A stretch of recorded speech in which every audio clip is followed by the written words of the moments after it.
Hello, hello. Okay. Hi, Councilmember Ritchie. We are live on YouTube and channel 26. The meeting will begin in just a moment.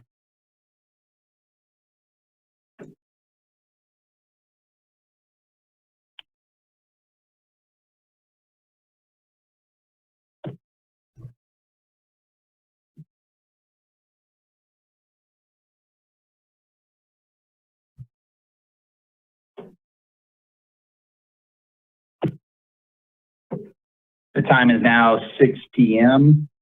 I'm going to call this Vacaville City Council meeting to order. Today is September 14th, 2021. Can we have a roll call, please? Council Agency Authority members Stockton. Here. Ritchie. Here. Silva. Here. Roberts. Here. Wiley. Here. Vice Mayor Sullivan. Here. Mayor Roulette. I am present. If you could please stand with me for a moment of silence, followed by the Pledge of Allegiance.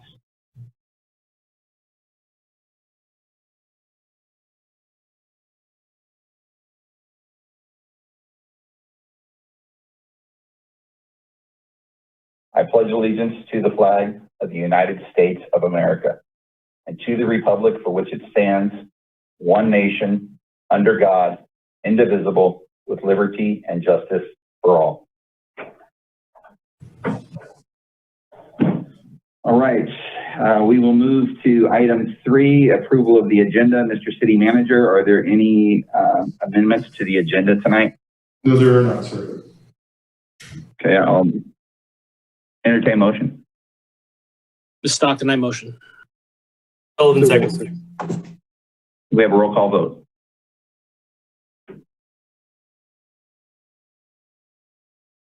Councilmember Stockton. Yes. Councilmember Ritchie. Yes. Councilmember Silva. Yes. Councilmember Roberts. Councilmember I think Roberts. that's good. Yes. Okay.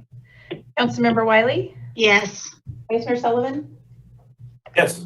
Mayor Roulette. Item 4, approval of the minutes. Any changes to the amendments, or I'll entertain a motion? Sullivan will move it. Move a second. Roll call vote, please. Councilmember Ritchie. Yes. Councilmember Silva. Yes. Councilmember Roberts. Yes. Councilmember Wiley. Yes. Vice Mayor Sullivan. Yes. Councilmember Stockton. Yes. Mayor Roulette. Yes. We will move to item 5, presentations, Small Business Week presentation. Thank you, Mr. Mayor. Good evening, Vice Mayor and members of the City Council. This evening, staff would like to provide a quick update on the city's economic development efforts in recognition of Small Business Week. Next slide, Crystal. We are in the midst of Small Business Week, which is September 13th through 17th. It's important to know that the small business community is an important and vital contributor to our economy. Here you can see some numbers on the importance of small businesses in Vacaville. These numbers illustrate that small businesses are the backbone of U.S. economy and Vacaville as well. And today I'd like to encourage everyone to shop small. As part of our Small Business Week's efforts, yesterday morning, Mayor Roulette was featured on the KUIC morning radio show and asked our residents to support our small businesses this week. This morning, Vice Mayor Sullivan welcomed the participants of the Solano Small Business Development Center Capital Summit held at Travis Credit Union, where he too encouraged everyone to shop small.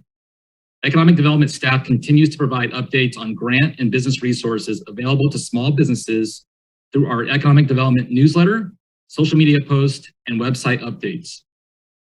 Our economic development partners, Visit Vacaville, Downtown Vacaville, and the Vacaville Chamber of Commerce have special events throughout the week as well. Next slide, Crystal. In addition to the Small Business Week activities, staff has prepared an update on some of the economic development programs that are currently underway. Although some of them are not part of the COVID economic recovery strategy, they do align with the City Council's strategic plan goals and initiatives for economic development. Next slide, Crystal. The recovery strategy is a 3-year strategy created to assist Vacaville businesses, primarily small and local businesses, recover from the negative impacts of COVID-19. Economic recovery action items are organized into 3 categories. 1, traded sector where local businesses compete nationally and internationally. 2, local serving businesses, which includes the majority of Vacaville businesses. These businesses are your retail, restaurants, and other small businesses. And 3 are visitor-oriented businesses. These include our hotels and tourism-related businesses. Next slide, Crystal. Here are some of the key action items from the recovery strategy that are being implemented. The COVID-19 recovery webpage and economic recovery dashboard, our Shop Local Vacaville virtual marketplace, and manufacturing retention program. Next slide, Crystal. An economic recovery webpage has been created that includes the recovery strategy, story map, and economic recovery dashboard. One of the key elements to the webpage is the economic recovery dashboard. It provides quantitative data and information giving us an indication of how our local economy is recovering. Here you can see some of the data points that are being collected. This information is being updated on a quarterly basis. So for instance, our unemployment claims have gone down dramatically since April of 2020. Median home prices have substantially increased since that same period of time. And while we've lost nearly 800 jobs in the retail sector since April of 2000, we've picked up 1,900 jobs in the healthcare and social services industries since 2019. Next slide, Crystal. The Shop Local Vacaville virtual marketplace will be rolled out in the coming days. This online marketplace will help residents and visitors identify and connect with our local small businesses. Participating small businesses will have the opportunity to use this e-commerce platform to sell their goods and services. There will be no cost to the business, and the city is partnering with the Small Business Development Center to onboard businesses onto the platform. Next slide, Crystal. The Manufacturing Retention Program will convene current manufacturers in Vacaville. Their feedback will help the city understand what support is needed to help them expand operations and attract new business to Vacaville. This program is being implemented in collaboration with the Small Business Development Center, Solano, and the Workforce Development Board, also of Solano County. Next slide, Crystal. The Entrepreneur Roundtable for the city of Vacaville provides entrepreneurs with a leg up through networking and with learning from other business owners. It also connects them to the professional resources provided by the Solano County Small Business Development Center. The program is going to roll out in a couple of weeks, September 23rd, and the roundtable is a partnership between the city, the Chamber of Commerce, and the Young Professionals of Vacaville Group. Next slide, Crystal. Similar to kind of Small Business Week, Manufacturing Week will put a spotlight on local manufacturing businesses in Vacaville with events that encourage students to consider a career in manufacturing. Economic development staff, in collaboration with the Vacaville Unified School District and Solano Community College, will be taking students on a tour of our local manufacturing facilities in the Solano Community College Advanced Manufacturing Lab. And again, that's the first week of October. Next slide, Crystal. And this concludes staff's brief update on Small Business Week. At this time, we welcome any comments or questions from the City Council. Thank you. Thank you. Do we have any comments or questions? I see none. Thank you very much for the presentation. We will move on to the next item. Quick comment, Mayor. Sorry, I was slow to the draw. No problem, Nolan. Go ahead. So I just wanted to say thank you really quick to Tim and Don. I got the chance to attend the SDBC breakfast this morning, and the amount of work those two have been doing is amazing. And I just wanted to commend their commitment to small businesses and all businesses. Just super impressed with their work. Thank you, guys. Thank you, Vice Mayor. So we'll move to consent items. Are there anyone from the council that wants to pull a consent item? Vice Mayor, do you still have your hand up, or was that from your last comment? No, I'm good. Sorry. I'll open it up to public comment. If anybody from the public would like to pull any item. I see no hands. I'm going to close public comment, entertain motion for the consent calendar. A motion to approve the consent calendar. Thank Sullivan, you. I'll second. Thank you. Roll call vote, please. Councilmember Silva, Yes. Councilmember Roberts, Yes. Councilmember Wiley, Yes. Vice Mayor Sullivan, Yes. Councilmember Stockton, Yes. Councilmember Ritchie, Yes. Mayor Rolette. Yes. Okay, we'll move to business from the floor. This is time to address the council with any issues that are not on the agenda but are within the subject matter jurisdiction. I will open it up to the floor. I see no hands up. I'm going to close public comment. Hold on. I see one hand. I see Peter.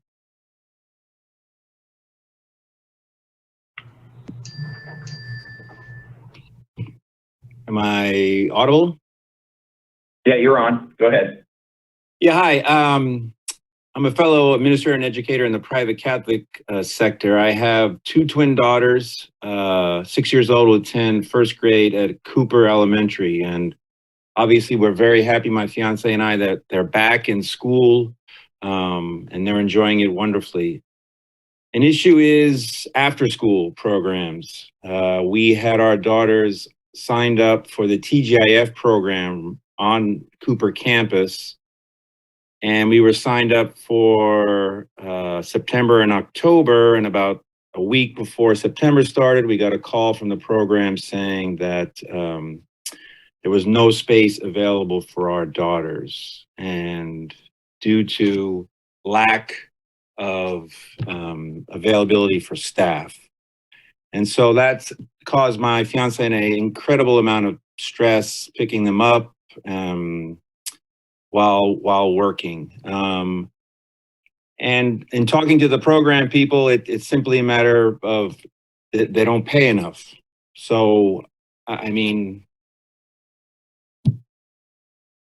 when there's ample children where I believe we're like number 56. I think the program currently takes about 25 students on a day-to-day basis. So I'm just concerned about, is there any way the city can get involved in that program I mean, the program costs money, so it's not that it's a wash. It's just caused undue stress for my fiance and I.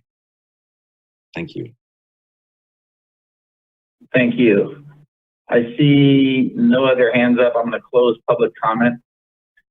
And we will move to item 8A. Mr. City Manager. Thank you, Mr. Mayor, members of the City Council. This first item is two resolutions and an ordinance related to the formation of a community facilities district for Montesa. Sherry Enos, our financial analyst, has a brief presentation for the council. Thank you, Mr. City Manager. Good evening, Mayor, Vice Mayor, and members of the council. Our item tonight follows up on the August 10th resolution of intention to annex the Montesa development into Community Facilities District number 12. This annexation will be the fourth such addition of property into CFD number 12. Next slide, please, Crystal. Some background on CFD 12 is shown here.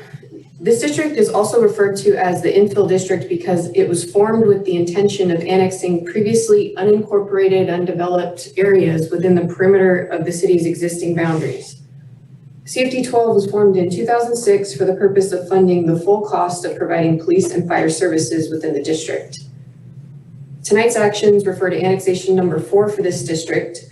Previous annexations included the developments Ventana and Ivywood, Sterling Chateau 2 and 3, North Village Unit 6, and most recently Farmstead.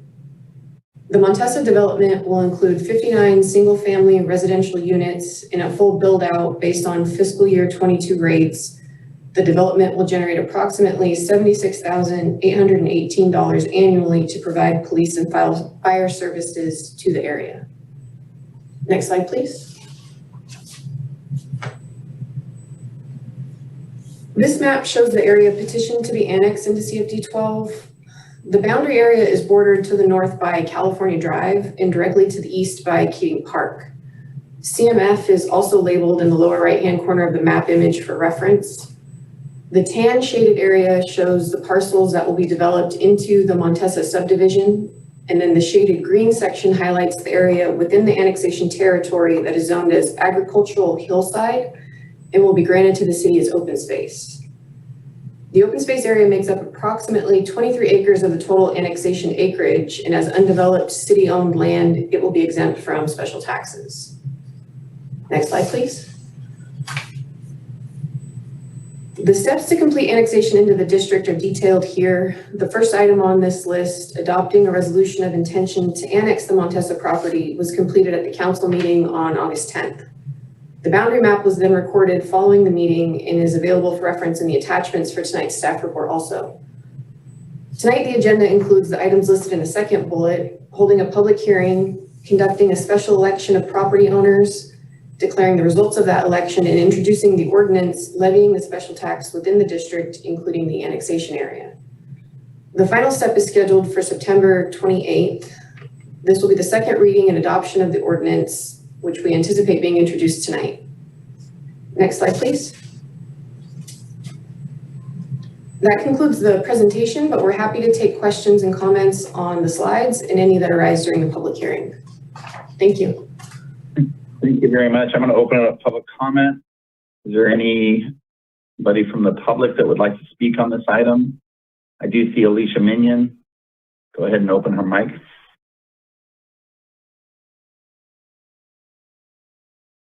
Hello, can you hear me okay?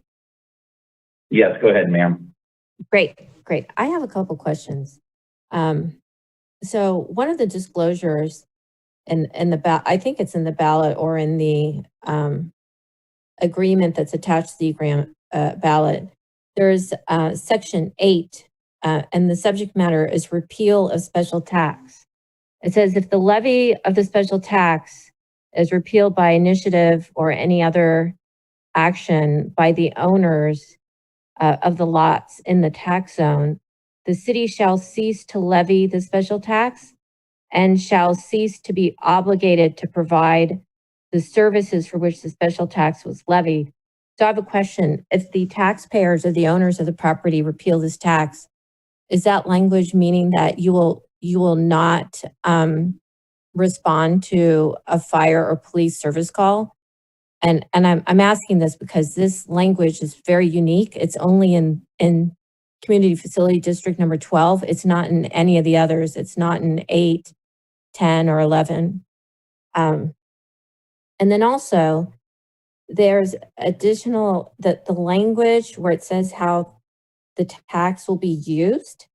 It says that in part, the tax will be used to pay for or to pay for the collection and accumulation of funds to pay for anticipated operating costs, shortfalls, and reserves. And that language appears improper because it's my understanding, Mello-Roos, it's not supposed to supplant normal operating budget items. And this sounds like that's what that is doing. So I'd appreciate if you'd answer those two questions. Thank you.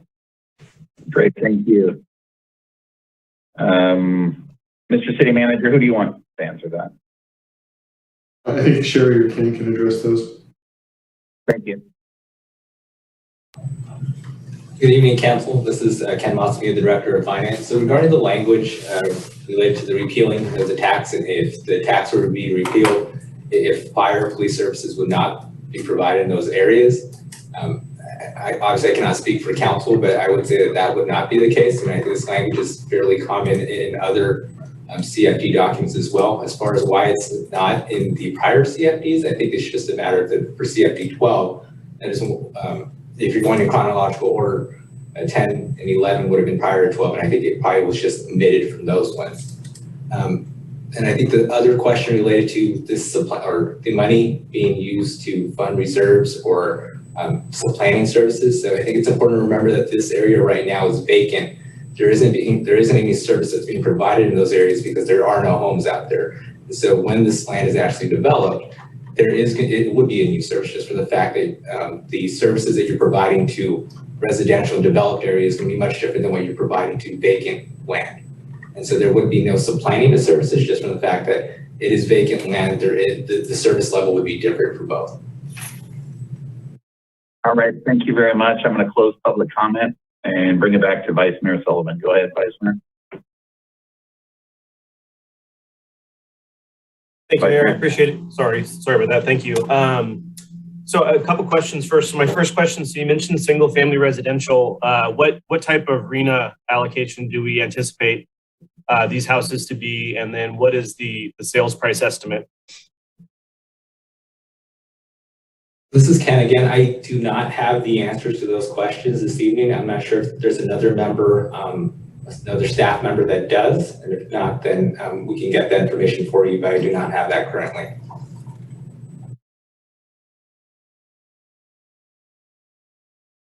City Vice Manager, Mayor, was that? do we have that available, City Manager? Is there someone on that can answer that? I'm checking to see if the project planner is perchance on this call. I think while we check, I can ask another question. Certainly. Is the fire chief on, or is the fire marshal on tonight? Yes. So this particular portion of town has either almost burned or burned probably the last 3 or 4 years, or come really close to burning the last 3 or 4 years in Vacaville. Have we done any additional fire assessments here? Have we done any additional mitigation measures? Have we hardscaped, or what are we doing to sort of make sure that area, because we're building right back into the hillside where I think 2 years ago, most of those people's fences burned. Do we do anything different with fire prevention or fire protection for this particular 40 homes? It's Fire Chief Chris Concepcion here. The fire marshal's not on the call, but as we do with all projects, Vice Mayor, we'll make sure that they comply with wildland urban interface requirement. Okay, thank you, Chief. City Manager, any word on the permit types, the arena types? No, and speculation is that, you know, I believe that these would be market rate in terms of how they would fit into the arena.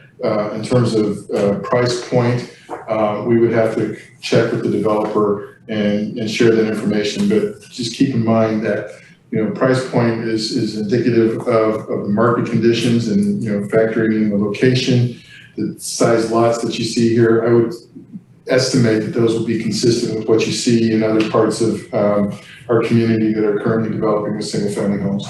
Okay, thank you, City Manager. I appreciate it. And I kind of speculated that was probably the case. We're probably looking at above moderate or something in that ballpark. The project itself is great. I think it's a great location for homes outside of the fire danger.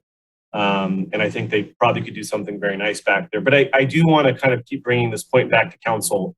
You know, I know we just had our housing strategy meeting a couple meetings back. I know we're finally kind of seriously focusing on right sizing and building things that we can afford and people need. But, you know, I do want to express some frustration and some anxiety over our continued allowance. And I know a lot of these projects were already certified or approved, or the plans were approved 12 years ago and we're just renewing, or we're just kind of moving along what a previous council did. But, you know, more homes, more traffic, it's more strain on our schools, it's more strain on city services. You know, we're dealing with significant lacks of public recreation opportunities in that area now. I'm already working in that area. There's not a park that's walkable to the bulk of those neighborhoods outside of Keating, which is just for baseball. So we're putting 40 more homes with not a whole lot of access to recreational opportunities. We're also doing some work right now at Hayden Elementary School with some of the school district folks about severe traffic issues and parking issues related to that school and the number of parents and cars traveling down there. And so, you know, we just keep sprinkling more and more homes here and more homes there. And I guess I'm not opposing this item, and I'm going to vote for it, but we need to quickly get that housing strategy rolled out. We quickly need to really start looking at how we build communities, not just homes. You know, 76,000 a year is great, but super high risk fire area. And it makes me nervous. You know, I think the more we keep building, even though it's only 40 homes, it's clogging our roads, it's clogging our shopping centers, it's filling our schools to the brim, and it's straining our services.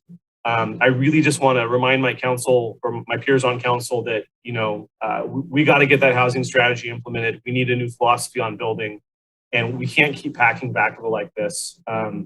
So anyways, our residents are tired of more homes. They're tired of the same services and facilities from 20 years ago. And I just want to keep bringing that to front of mind that we've got to swing the pendulum back the other way and start addressing these growth issues and start addressing the affordability issues. I mean, above moderate housing is not something most Vacaville residents can afford. And so most likely we'll get some Bay Area folks or someone. We need to build homes that Vacaville residents and seniors can afford. And we need to think about services for those residents when they move into those neighborhoods. So that's my statement. I'll motion to move it if the mayor's okay with that. But that's what I wanted to say. Yeah, I'll take your motion. Can I get a second? Stockton, I second. Roll call, please. Councilmember Roberts, Yes. Councilmember Wiley, Yes. Vice Mayor Sullivan, Yes. Councilmember Stockton, Yes. Councilmember Ritchie, Yes. Councilmember Silva, Yes. Mayor Rolette. All right. We'll move to 9B, Mr. City Manager. I'm going to read the ordinance title. Mr. Mayor, this is Ken Motsby, the Director of Finance. This is a public hearing, and so there should be a script with how to run this particular item. Oh, I didn't make it back to City Hall today, and they probably have the whole script for me. So, yeah, we open it up to public comment. Then is this the one we have to vote? Well, yeah, I'll read the vote. Okay, thank you.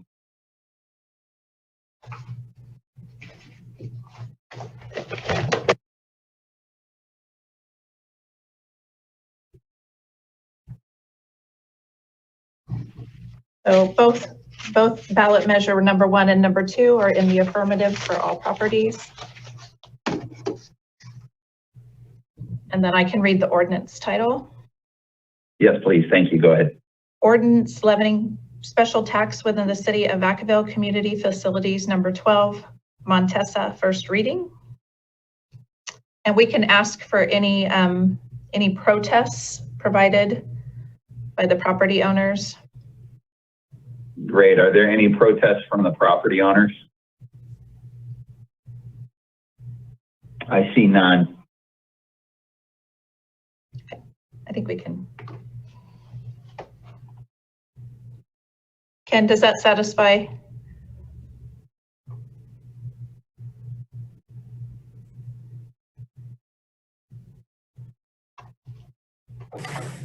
Yeah, Michelle, we need just the vote and the election, and then closing the public hearing and introducing the ordinance. Okay. Perfect. That's what we did. City Attorney, are we good? Can I move forward? Yes, you can, Mr. Mayor. Perfect. Fantastic. Let's move on, Mr. City Manager. Okay. Item 9B. Did we read the ordinance? No.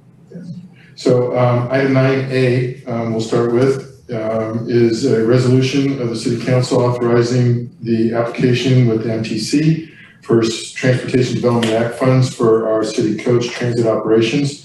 Brian McLean, our Deputy Director of Public Works, has a presentation. Good evening, Mr. Mayor, Vice Mayor, and council members. Mr. City Manager, that was the 9B item. Are we switching between 9A and 9B?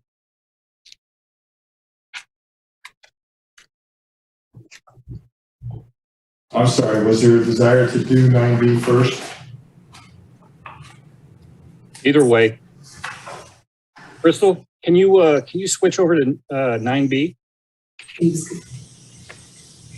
Thank you, I apologize. So 9B, thank you, Mayor, is authorization for the Director of Public Works to execute a purchase agreement with, for sales of paratransit buses. Brian McLean, our Deputy Director of Public Works, has a presentation for you. Good evening, Mr. Mayor, Vice Mayor, and council members. So I'm gonna go through 9B, which is the previously discussed TDA application submittal to the MTC. This is our annual council item related to funding of city coach operations and capital projects through the State Transportation Development Act TDA funding process. Next slide. City Coach is funded via three sources: collected passenger fares, Federal Transit Administration FTA funds, and State Transportation Development Act TDA, which is generated through local sales and fuels tax. The Metropolitan Transportation Commission, otherwise known as MTC, is our regional metropolitan planning organization through which the TDA funds flow through and down to the city of Vacaville. For fiscal year 2021-2022, MTC estimates the city's TDA account distribution to be $4.7 million. Claimants of TDA funds are required to submit a TDA application to MTC to access their TDA funding. Next slide. On the operations side, City Coach runs 4 programs as well as contributes to the Intercity Taxi Script program.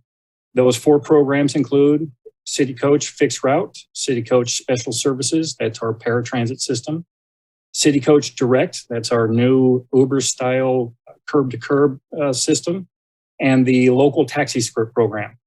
For fiscal year 21-22, staff is budgeting $1.4 million in operations to operate these programs. Next slide. On the capital side, we have 6 projects identified for this coming fiscal or the current fiscal year 21-22. Project number 1 is the Electrification Charging System Infrastructure Project, and that's to construct a transit vehicle electric charging system at the rear of the city's corporation yard. Project number 2 is the Paratransit Replacement and Van Purchase, which we will be discussing in the next item. Project number 3 is the expansion of the transit building by adding approximately 1,500 square feet to the existing transit building. Project 4, upgrades to the transit compressed natural gas station. These upgrades are necessary to maintain system reliability. Project number 5, fixed route bus fleet upgrades. Similar to Project 4, this project is for CNG system upgrades to ensure reliability of our CNG bus systems. And Project 6 is to procure transit amenities and COVID-19 sanitation services. For fiscal year 21-22, the capital needs sum is $2.4 million. Next slide. For locational context, the 2 construction-related capital projects, that's project number 1, the Electrification Charging System Infrastructure, and project number 3, the expansion of the transit building, they're both located at the city's corporation yard at the corner of Elmira Road and Allison Drive. As you can see from the map view on the right, the top project shows the bus parking yard. This is the location of the Electrification Charging System Infrastructure Project. And just below that, the smaller area identified is the location for the expansion of the transit building. Next slide. As far as environmental impact, submission of this TA application is exempt from CEQA. As it relates to the 2 construction-related capital projects, again, project number 1, the Electrification Charging System Infrastructure Project, and project number 3, the expansion of the transit building, both projects will be managed by our Public Works Capital Improvement Projects CIP division, and will go through the necessary CEQA and NEPA clearance process. As an aside, I have already discussed both projects with the Federal Transit Administration representatives, and they have provided preliminary NEPA clearance on both of those projects. Finally, both projects will return to City Council for project award consideration at a future council meeting. Next slide. In terms of fiscal impact, our fiscal year 21-22 TDA distribution amount from MTC again is $4.7 million. Staff is recommending the submittal of this fiscal year 21-22 TDA application totaling $3.8 million that consists of $1.4 million in operating funds and $2.4 million in capital funds. The balance will remain in the city's transportation fund. There is no impact to the general fund. And the strategic goal initiative is goal number 4, maintain effective and efficient services. Next slide. As it relates to alternative actions, City Council could decide to not authorize the submittal of our fiscal year 21-22 TDA application for operating funds. This, of course, would result in the cessation of City Coach operations. And City Council could decide not to authorize the submittal of the fiscal year 21-22 TDA application for capital funds. Staff recommends against this action, however, as the city would then not have access to the local fund match necessary to access the city's allocation of Federal Transit Administration capital funds, resulting in a loss of approximately $3 million in FTA funding. Additionally, the city's ability to enhance service delivery within our paratransit system and the City Coach Direct system would be impacted. Next slide. Finally, the recommendation by simple motion, adopt the subject resolution. That concludes my presentation. I'd be happy to answer any questions. Thank you. I'm going to open it up to public comment. I see no public comment. I'm going to close public comment, entertain motion. Motion to adopt. I have one question. Or Yes, go comment, ahead. actually. Read that still up. So should I, you want me to go ahead and second Greg's? Yeah, if you're going to. I'll second, and I'll make it. I'll go ahead and second Greg's motion. And just quick comment, more for the council. This has been something kind of come up in side conversations about the possibility of actually merging possibly the different local government agencies lots, their respective utility yards or public works yards. And I'm wondering if at some point that we can seriously look at maybe merging these efforts. Is it really necessary to have multiple? Is it really necessary to have multiple charging stations in different places? Would it be more feasible for our taxpayers collectively if we kind of merge all of those different resources in one ideal location? So one thought that's been out there in some private conversations is possibly taking the school district bus yard, merging that with the city yard, likewise with the county yard to one central location. And the area that I'm referencing is the lots that are on the west part of Brown Street, and open that up to do something innovative for that particular area. So just quick question for Brian, has any of those efforts like been pursued or thought about as far as how we can go about and best meet the future needs of our growing city? So that's a great question. We work with STA, the Solano Transportation Authority, meeting with them regularly. We have obviously been working with them over the last several months in an electrification project, and I'll discuss a little bit more about that in the next item. However, in terms of the cooperation and coordination of those services at our transit consortium and TAC meetings, which are held at STA, those coordination efforts are continually being discussed and revised. Right now, as I said, on the electrification side, there has been a lot of work on grants. The city is looking to be able to access the Volkswagen grant that a few months ago that council approved for the submission, and we have learned that there will be some funding coming to the city of Vacaville for charging stations. For transit, you've got to have obviously a larger capacity transformer and the security of those transit assets, which are not a standard vehicle. Those are expensive buses and equipment, city assets. So keeping those secure in a corporation yard like the cities is something that even the FTA has advised us as a best practice. So hopefully that answers your question there, Council Member. All right, thank you.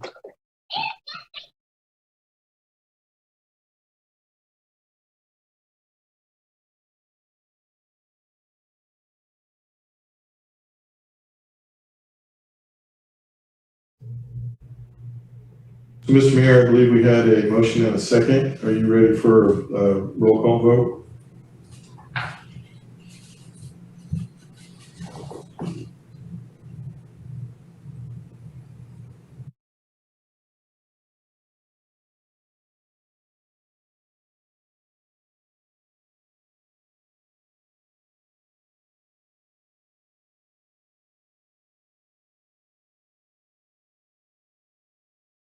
Okay, can we have roll call? Councilmember Wiley, Yes. Vice Mayor Sullivan, Yes. Councilmember Stockton, Yes. Councilmember Ritchie, Yes. Councilmember Silva, Yes. Councilmember Roberts, Yes. Mayor Rowlett. Aye. Okay, I guess we'll go back, and my apologies, I jumped ahead. 9A now, Mr. City Manager.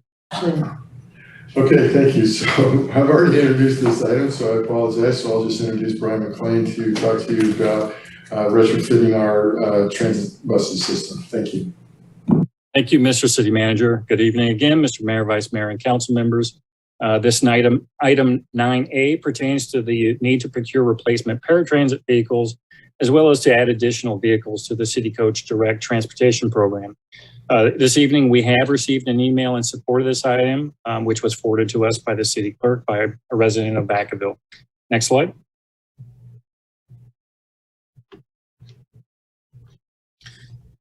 Again, the two impacted programs are the Special Service Program and the City Coach Direct Program. Special Services is the city's paratransit program, which is tailored to meet the requirements of the Americans with Disabilities Act, ADA.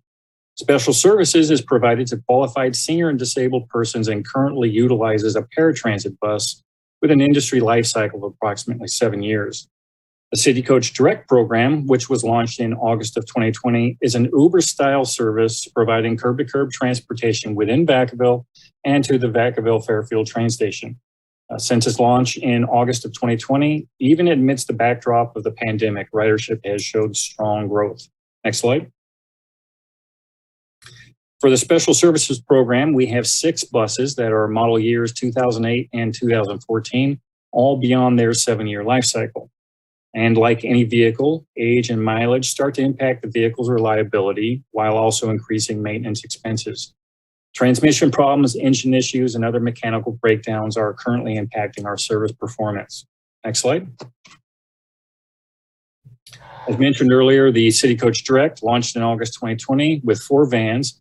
It's the first such service in Solano County. It's an on-demand type service, oftentimes called microtransit in the transportation industry. Ridership has been strong, so much so that demand is beginning to impact availability. From approximately 300 riders in August of last year, we're topping out at over 2,000 a month at this point.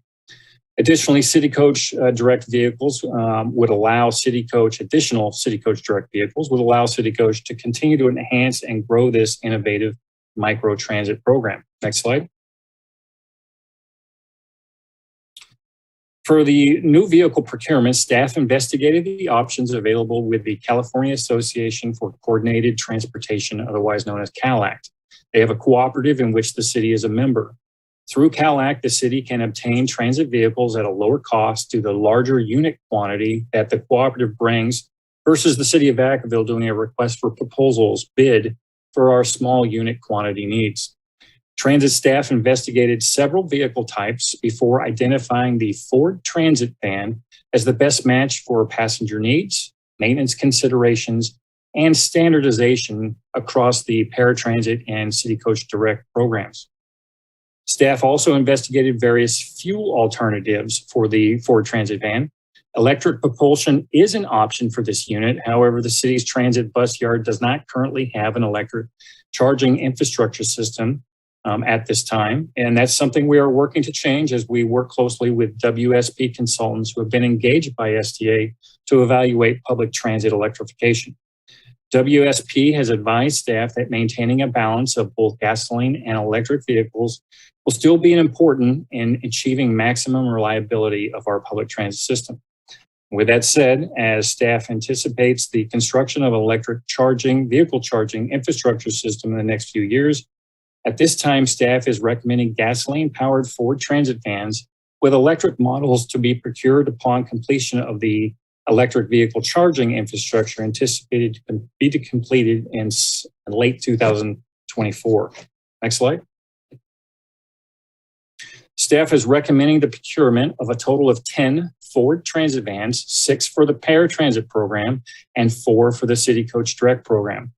The Ford Transit vans recommended is the high roof model with an ADA accessible lift, backup camera, and security video systems.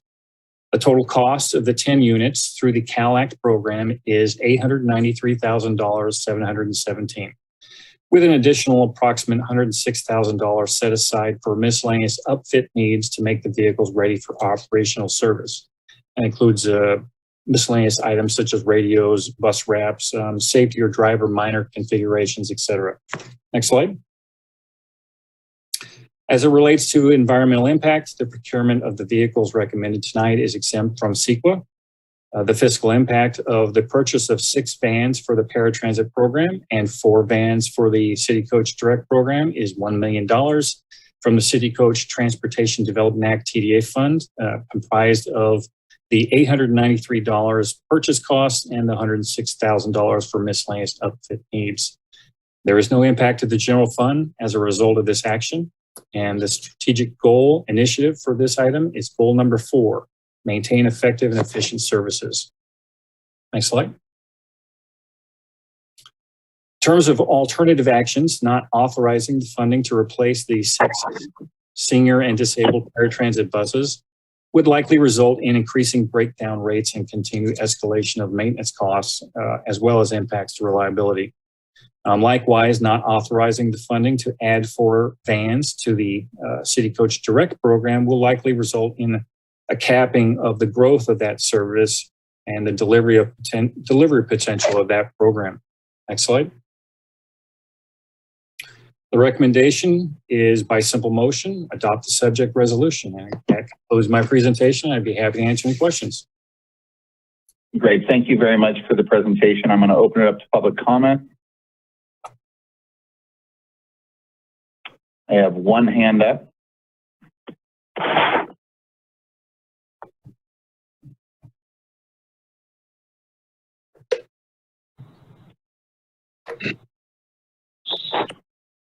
Go ahead. Yeah, hi. This is Marion Elkins. I just want to say that I support the program. I think it's great. I think it's needed. But I am really frustrated that we continue to miss the mark on electrifying city vehicles and other things that provide sustainable, environmentally friendly options. You know, I don't know what it is with Vacaville, but we just seem to have to be pulled along on a leash, drugged with all 4 feet in the ground in order to do this. We knew this was coming. Why weren't those charging stations already built? So I heard all the recommendations and I can't disagree with them now because it's a done deal. But we knew this was coming. We should have been prepared. So the only thing I can ask is it possible that we could have some electric charging stations ready by 1 year from now? And if so, then could we decrease the purchase, not purchase the full amount so that we could purchase electric vehicles in a year from now? That's it. Great comment. I'm going to close public comment and bring that back to Mr. McLean. Do you want to answer? Sure. Thank you, Mr. Mayor. It's a good question. So, and something that we spoke earlier about with Councilmember Roberts, related to the electrification. The city was on a path for compressed natural gas for many years. The only agency in Solano County to initialize CNG as a clean fuel alternative. Other agencies coming behind us shortly thereafter. With the California Air Resources Board decision approximately a year and a half or so ago, with their finalization of transit being the primary shifter in terms of moving from gasoline essentially powered and diesel fossil fuels to either biofuels or zero emission bus electric. We were in that boat. We initialized a program to transition our CNG buses to electric. I understand the frustration on timing, but when you're working with the federal government to arrange and align the various funding sources, it does take time. There are several agencies that are required to go through just to align the funding, let alone doing the construction. So we are on track and on target. We are funded for this project with council's approval. And we're ready to start doing some construction and get this, the electrification system for the city's transit fleet in process sometime next year, which I hope, you know, with things aligning, that we would have that charging system available sometime in you know, mid to late 2024. So I hope that answers your question. Thank you very much. I see Councilmember Roberts' hand up. Go ahead. So, Vice Mayor had his hand up first, so I'll let him speak. Sorry. Thank you, Councilman Roberts. Two quick questions. The first, actually a comment and a question. The first comment I wanted to make, Brian, was just a big thank you to you and your team for the City Coach Direct service. I think I remember the council meeting probably was like 2 years ago, if that even, where we started talking about the city of West Sacramento, and they had a project or a product called VIA, and they were using vans, kind of Uber-like service. And remember a couple council members made some sort of motion about, oh, that, you know, that'd be cool, Brian, can you check that out? And, you know, kind of dig into that. Lo and behold, 2 years, you know, or a year and a half later, we have a very successful City Coach Direct program. And like you said, ridership is up. So just kudos to you and your team for being innovative and jumping right on it. And, you know, a year and a half in the life cycle of public transportation is like light years. So just wanted to say thank you for the innovation, and I'm very proud of that program. The second piece of that is, and this deviates a little bit from the topic, but I love the idea of an electric fleet or electrification, and I understand the timing constraints. I also wish we could move to electric a little faster, but I understand the infrastructure there and all those different things, and you guys have done your homework. But part of that is, you know, if we're just pumping electricity off the grid, if we're just pulling electricity from PG&E, which, you know, sources their electricity from all sorts of places, which some of which aren't the cleanest, it sort of defeats the purpose. And so I guess I'm asking, and this might not be the appropriate topic for this, but I do think if we're going to electrify something like our bus fleet or other city services or vehicles, we really need to talk about getting to zero net energy as a city and producing our own power. I know we're doing, I don't know if the megawatt or a gigawatt out at Easterly, but I think any conversations we have in terms of electrification of our vehicles have to coincide with the city producing its own energy through solar panels. Otherwise, we're sort of defeating the purpose and, you know, adding more carbon while we're changing carbon from vehicles. So I guess my request to you or question to you is if we can include those discussions as we were thinking about this electrification process, or maybe it's a comment for the city manager to maybe run a tangential study to look at that as well. I'd like to produce the energy we're pumping into our buses to drive our people around if and when that day comes. But just wanted to share kudos on the City Coach Direct service, and then add that comment about the electrification. Thank you. Good work. Thank you, Vice Mayor. I can respond to that real quick. Buried inside of the electrification charging infrastructure project is exactly that offset that you were mentioning. Part of that project is going to be the construction of essentially a pole barn over the top of the bus yard, where we will be able to hang down the electric charging units to the buses. And on top of that pole barn, we're going to be installing solar. So we will be feeding back and offsetting our usage of the electric for that system. That is absolutely fantastic. I appreciate you sharing that. All right. So I just want to make a comment to this city council. I'm just going to go off the Zoom hands, and I apologize if they randomize, but typically the first one on top of my list is the first hand that went up. But I guarantee you, I'm going to call everyone. So if I call you, just go ahead and make your comment. And if there's someone that you feel thought should have been first, they're going to get their comment, I promise you. So Councilmember Roberts, go ahead. Yeah, thank you, sir. Yeah, Brian and I had a great discussion earlier because electrification vehicles is a big thing to me because I'm kind of a big nerd about this stuff. Yeah, one of the things you brought up that we talked about quite a bit was the timeline for electrification being 3 years, and part of that being due to essentially the engineers for the city have a lot of projects on their hands. And so maybe for city manager or public works, is there anything we can do to expedite the electrification process, or bring on an additional engineer to help offset this, or bring in an outside source, a third party, to take some of the load off for these specific projects? So thank you, Councilmember Roberts. So that is something that, we can certainly, collaborate with internally and bring back for, future discussion with the council. So we can certainly, look into that and come back to the council with an update at a future meeting. And this is Gruma Woke, Public Works Director. Just to add to that response, if and when council approves this item, we will amend or augment our CIP budget in the mid-year to include some electrification projects. So council will have the opportunity to give us more direction at that time. Okay, great. Sorry, I had to go more. Go ahead, sir. Lost my train of thought for a second. Yeah, looking at electrification, I know there's the option also, like what Miriam brought up and we discussed earlier, like all her concerns are something I pretty much brought up with Brian and the city manager, with possibly splitting what vehicles we buy at this point in time, if we can move up the electrification project at least a little bit. Yeah, with that, they discuss, we could bring it up or split it, but then there's a couple vehicles that'll be shorter. And I know the paratransit would be prioritized as it should be.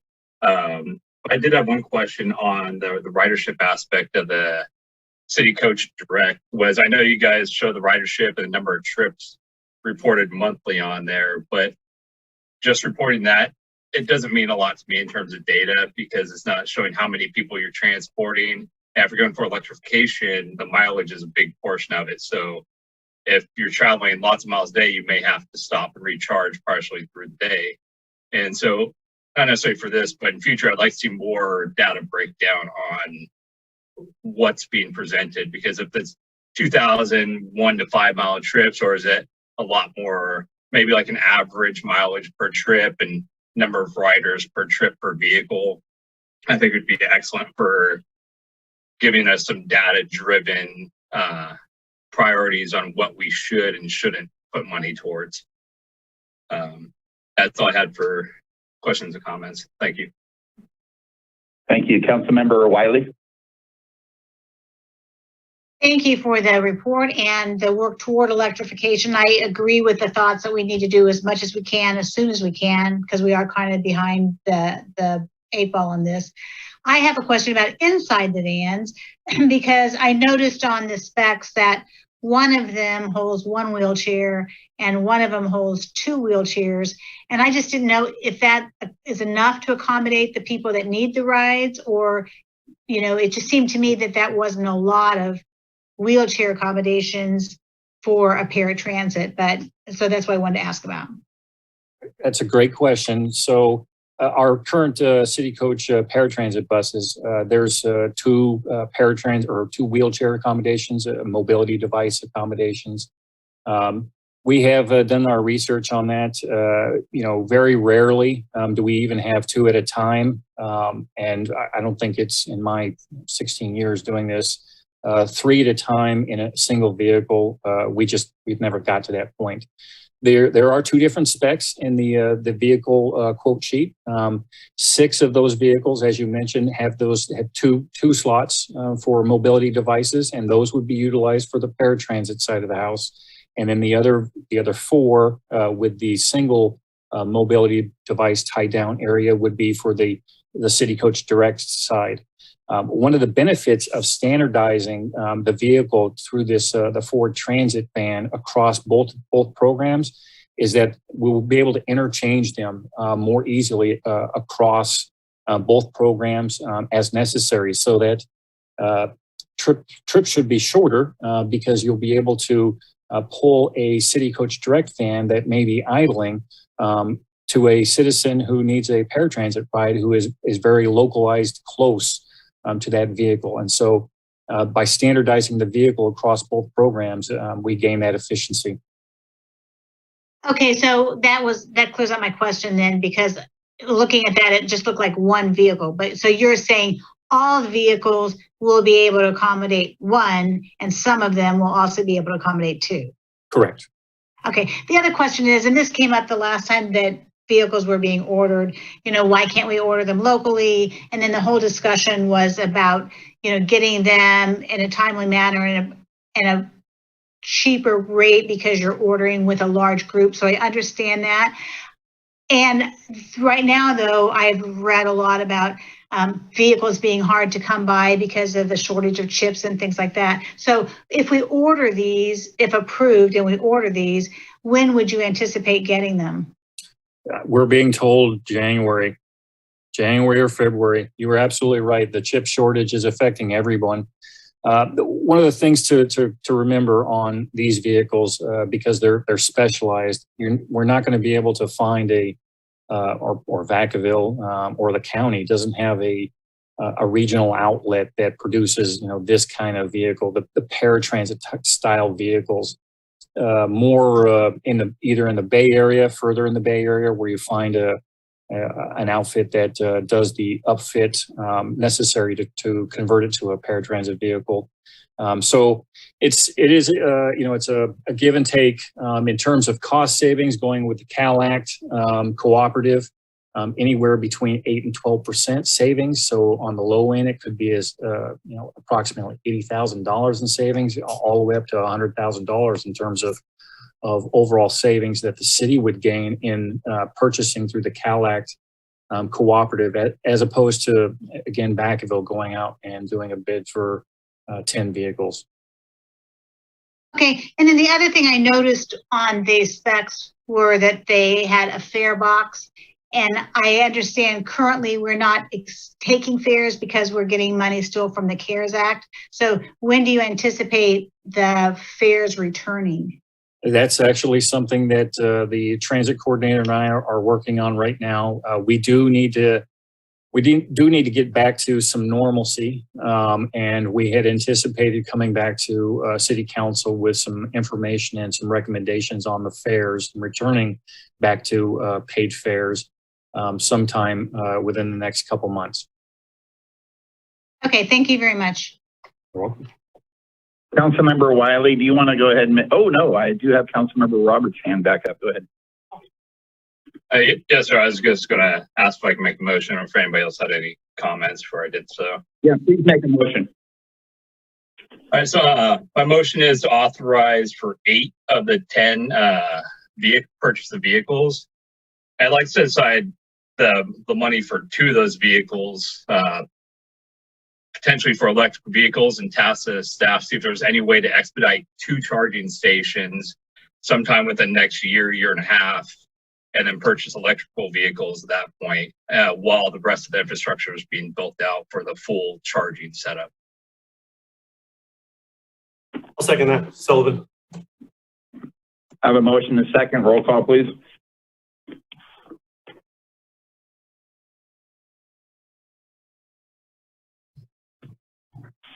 Roll call. Councilmember Stockton? My question is that going to affect our service doing it that way? Or how will it? Can staff answer? Absolutely. So the reduction from 10 to 8, and then the charging stations. So vehicles first, 10 versus the 8, we will have to do some strategizing. One of the programs is going to be shorted vehicles. It would likely be the City Coach Direct program, and unfortunately, that's the program that is really growing right now. A matter of fact, that program is up for a Project of the Year award with the STA for its innovation. We'd have to take 6 of those vehicles, 6 of the 8, and put them to the paratransit program, which are much needed. And then the City Coach Direct program, unfortunately, would be essentially stifled. In terms of the charging stations, we have to look at the charging system as a total infrastructure project. The transformer has to be new transformer has to be put in. We've got to do some underground work to bring that new power to the bus area itself. not to mention the installation of the chargers and the modeling of the amount of chargers and electrical current that we need for the system. So it would be best to have the project collapse all together and work through the CIP process as one unit. We're not going to gain a whole lot of time in terms of two versus the several that were going to be needed for the fleet. It would be a challenge for staff to be able to get to that point. Okay. Councilmember Roberts, hold on. Councilmember Roberts, do you want to pull your motion knowing that information?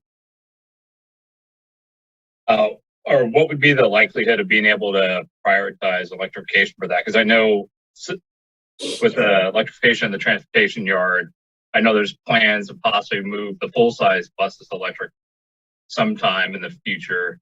And so I figure if all that's expedited up or prioritized, what's the possibility of it? I think waiting 3 years or over 3 years for this stuff to go through is a very long time period where I think it can probably be moved up if that's possible with the. Do you want to pull your motion? That's my question. I'm sorry. No, I'd still like to push through, or instead of just 2 chargers, if they can prioritize moving the whole electrification project up to meet that portion. Okay, then the motion will stand with the second. It's still on the question. I have Councilmember Silva. Do you have a question, Silva?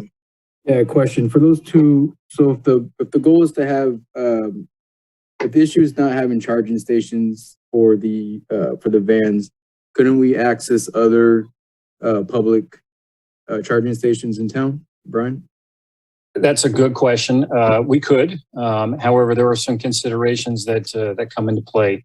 One, we would need to ferry the drivers back and forth between the corporation yard at the back of the yard where the transit building's at, and our contractor and their staff are located, the drivers, to the location of where the charging station, the vehicles are parked.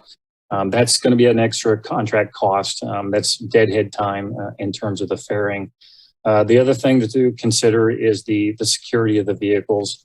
These are not your normal sedans. They have a bus door that you, in the previous photo in the presentation you saw.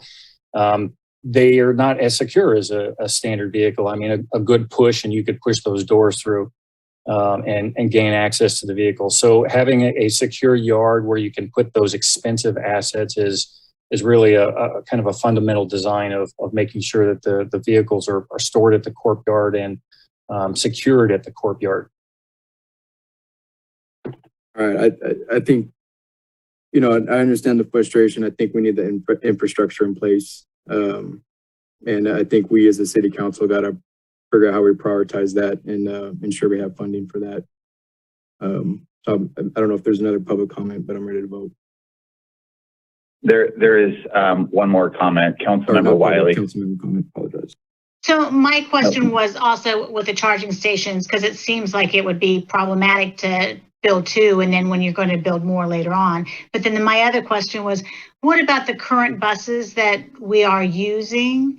So when we get the new ones, would they still be available to be used, or are these all brand new ones and not replacing anything? But I thought they were replacing some that were 7 years old or something.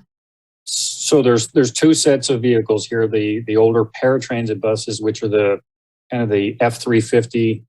They're the small buses essentially. Those are the 2000, 2008, 2014 model years. And those buses typically, again, have an average lifespan of about 7 years. So they absolutely need to get replaced. Those are gasoline powered right now. And then the 4 new vans that council approved last August, I think it was, that are being used for the City Coach Direct program.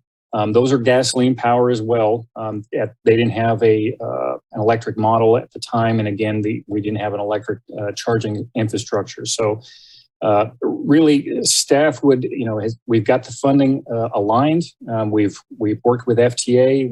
We've aligned the money with MTC on the state funding side. That's the TDA funding side. we've got a project with the feds for the installation of an electric charging infrastructure system at the back of the corporation yard that'll include a new transformer, the overhead for the solar and the charging systems that would work for both the big buses, which are council or staff is going to be coming to council in spring of next year for a discussion and consideration of a purchase of the large buses. So that charging system would work for those large buses as well as the next generation of the Ford Transit van, which we would certainly procure in the electric variety. Okay, I was just wondering because as this motion that's on the floor stands, I have an issue with the charging station being piecemealed, but I just wondered if we had 8 buses instead of 10, could 2 of the older ones limp along to get us where we needed to be? But that was my question and why I asked. But if Jason does not pull this, we'll vote on this and then see if there's another motion. All right, Councilmember Roberts. Yeah, instead of piecemeal, I just like to amend my own motion to state expedite the electrification project itself, whether it's to 2 years or a year and a half, however the quickest way we can get it in. Because if we're bringing the buses in, or the full-size bus purchase probably sometime next year, even if we approve it, the electrification of the transportation yard wouldn't be done until end of 2024. So it doesn't make sense to talk about buying the buses if the infrastructure is not there either. So I'd like to. Robert, can I help you? Robert, do you mind if I jump in and help you? Can you motion for the recommendation and then just let them know that we would like this expedited? I think every council member wants it expedited.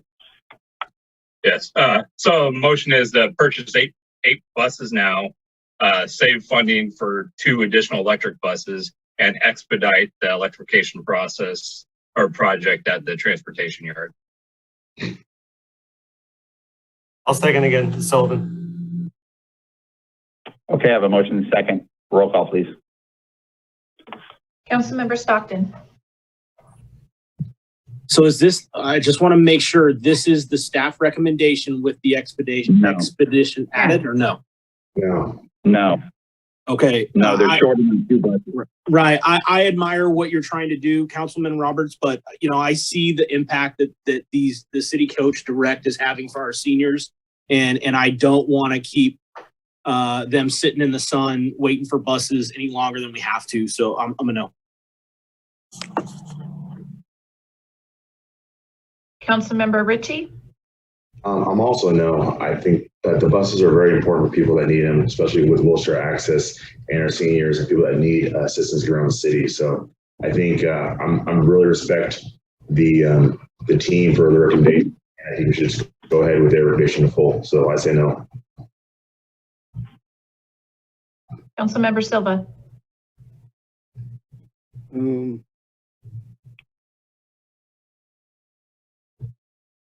Quick question. Brian, can we access the bus charging stations, electric charging stations on the school district lot? Would those systems possibly support it? They could possibly support a council member. We would still be in the position of ferrying staff back and forth to that location for the charging. And again, that's additional cost on the contract. I'm gonna ask the council. I'm gonna say yes. Either no. What was the vote? I'm sorry. Yes. Okay.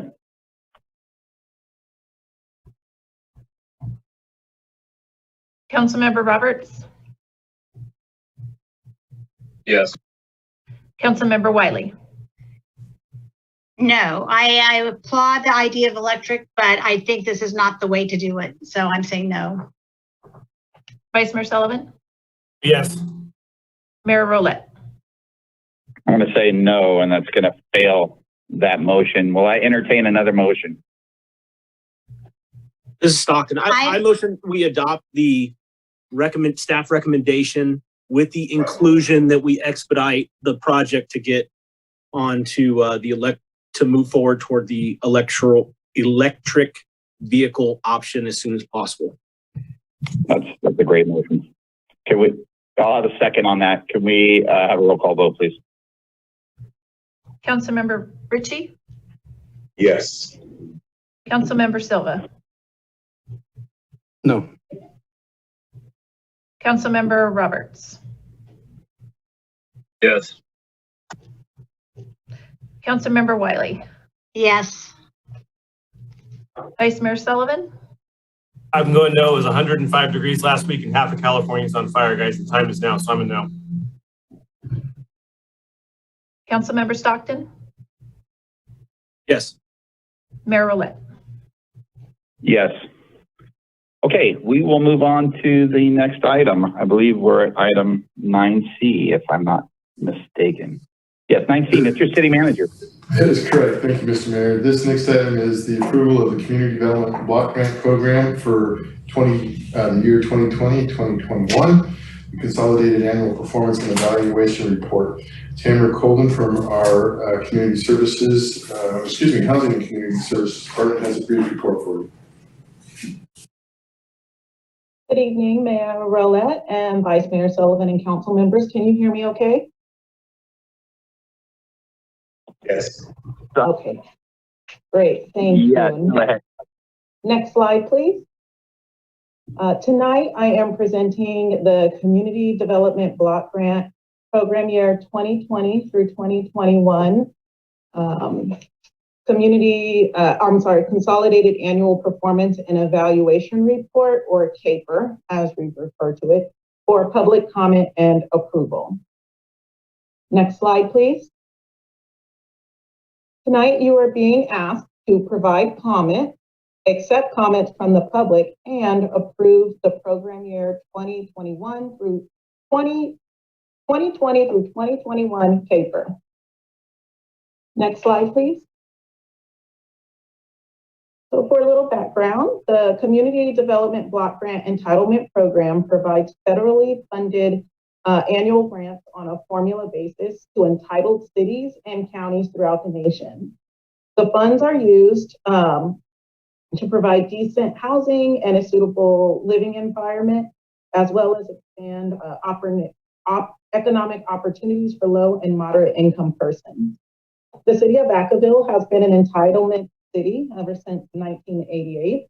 And locally, CDBG funds are used to address the priority needs in the community that are outlined in the City Council adopted 5-year consolidated plan.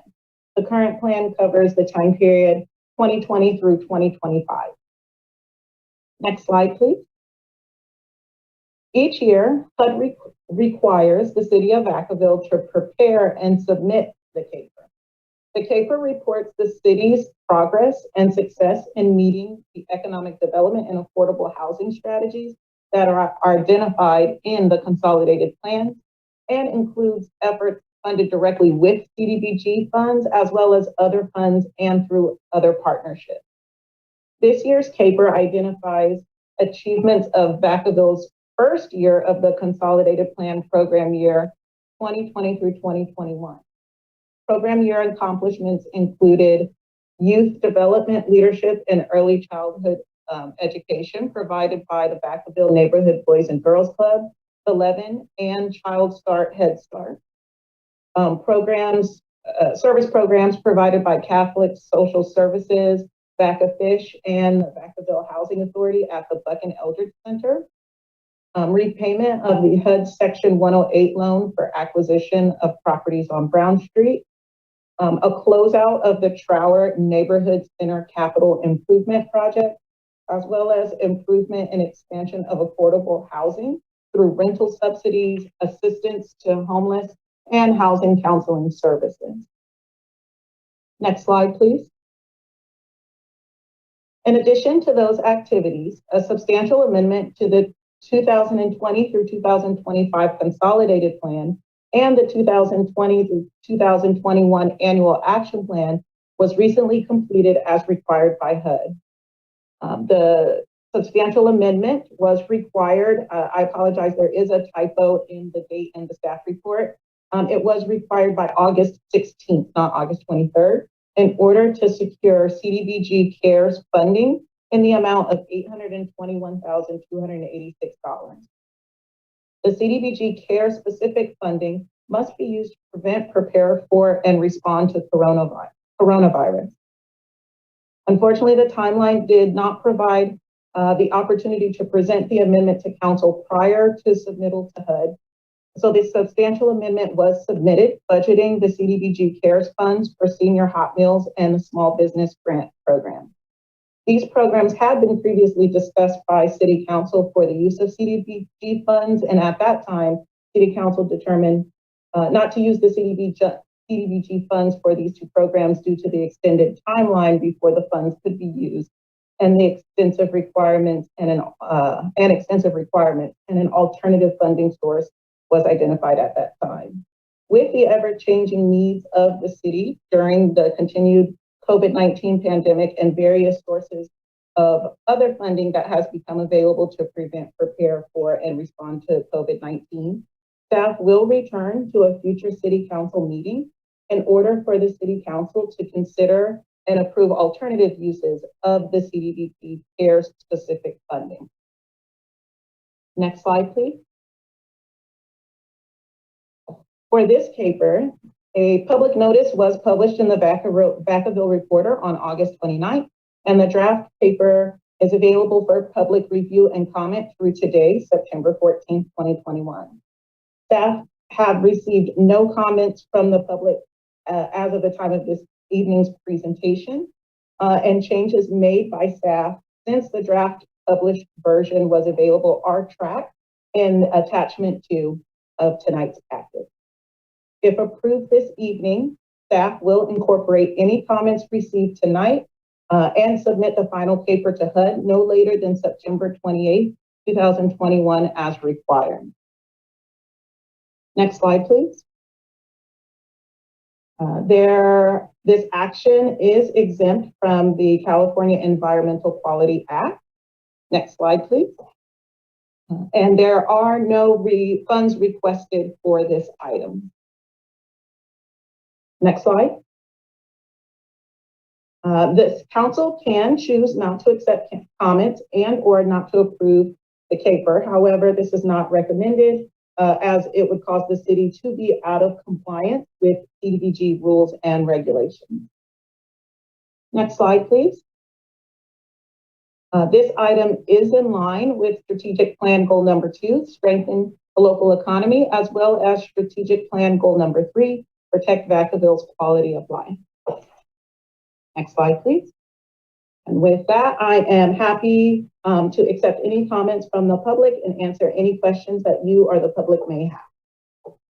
Thank you very much for the presentation. I am going to open up public comment. I do see one hand up. Go ahead, caller. Hi, this is Alicia Minion, and I have a few questions.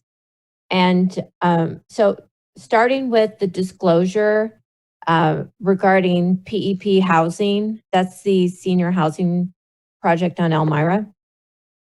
You know, when that project was being discussed, it was presented as a 60-unit senior housing project.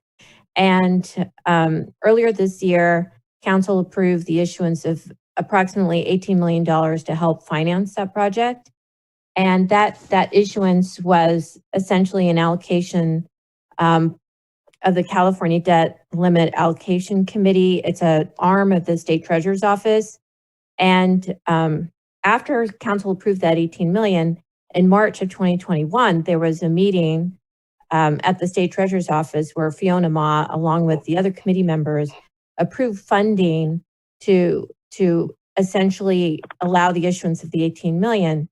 In that meeting, the executive director of PEP Housing disclosed that there would be 15 units to house homeless. That was never disclosed ever in any part of the city process. And so I'm wondering why it's not disclosed on this particular CDBG report. I think it should be.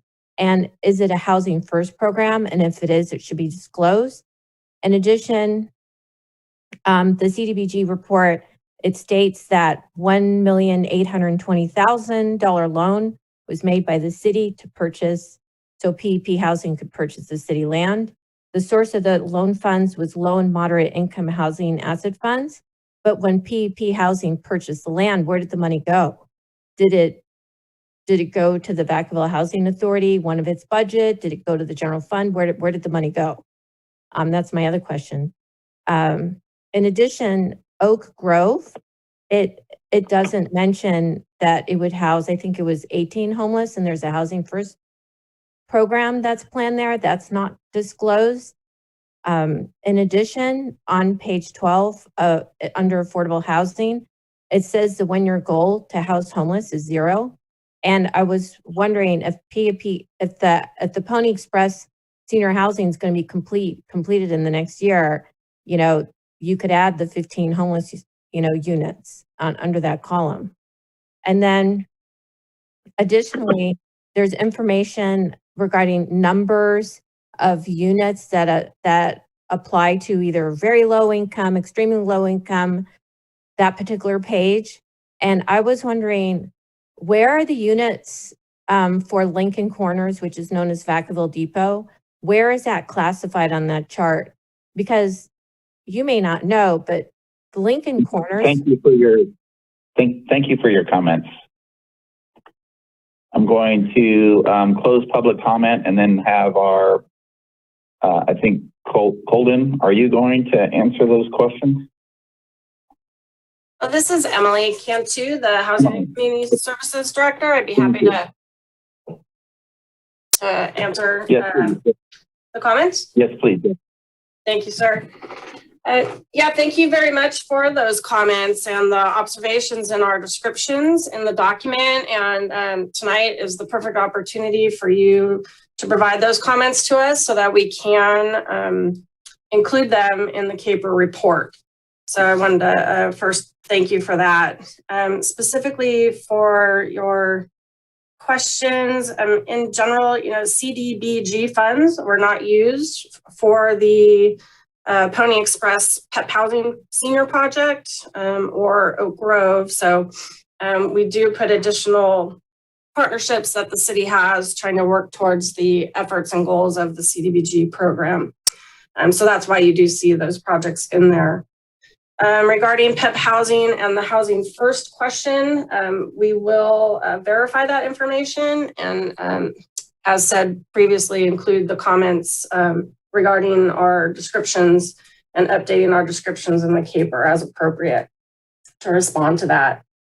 The land purchase by PEP Housing for the Pony Express Senior Project, that was in the form of a loan and not a cash purchase. So the city issued a promissory note for PEP Housing to pay over time the cost to acquire the land.